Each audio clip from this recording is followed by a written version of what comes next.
So ఇలా ఏమీ సంబంధం లేని ఒక కేసులో వీళ్ళని ఇరికిచ్చి వీళ్ళని ఇబ్బంది పెట్టి వీళ్ళ పేర్లు పెట్టి అంటే ఒక పొలిటికల్ మోటివేటెడ్ కేసు అని మాత్రం ఖచ్చితంగా చెప్పగలం. ఇది వాళ్లకు ఉన్నటువంటి ఒక వరుసగా పిఆర్కే గారు తీసుకున్నట్లయితే వరుసగా పల్నాడు జిల్లాలో అది మాచర్లలో గెలుస్తూ ఉన్నారు.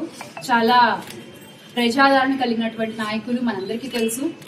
మరి అలాంటి వ్యక్తిని ఎలా అయినా సరే మరి ఆయన ఇక్కడ ఉంటే మాటలు సాగట్లేదు అనుకున్నారో లేకపోతే మా పప్పులు ఉడకట్లేదు అనుకున్నారో మొత్తానికి ఇక్కడి నుంచి పంపించేయాలి. ఎలా పంపించేయాలి, ఎక్కడ దొరకట్లేదు, ఏదో ఒకటి తవ్వి తీద్దాం అని చెప్పి ఇప్పుడు దీంట్లో ఇరికించే ప్రయత్నం చేశారు. సరే బెయిల్ తీసుకున్నారు, బయటకు వచ్చారు. ఇటువంటి సిచ్యువేషన్స్ కూడా క్రియేట్ చేశారు. అంటే నేను ఇక్కడ ఎవరిని తప్పు పట్టట్లేదు. We have utmost respect courts మీద, అలాగే పోలీస్ డిపార్ట్మెంట్ మీద నాకు చాలా గౌరవం ఉంది. కొన్ని ప్రశ్నలు అయితే ఉన్నాయి మాకు.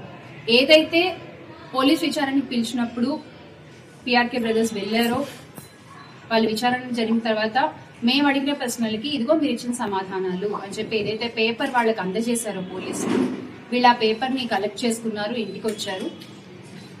ఇప్పుడు కరెక్ట్ గా ఇంకొక కంప్లైంట్ లైక్ పోలీస్ విచారణకి సహకరించట్లేదు అని చెప్పి.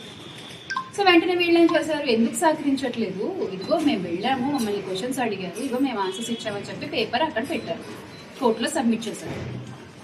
ఈ పేపర్ మీకు ఎలా వచ్చింది అనేది వాళ్ళ ప్రశ్న.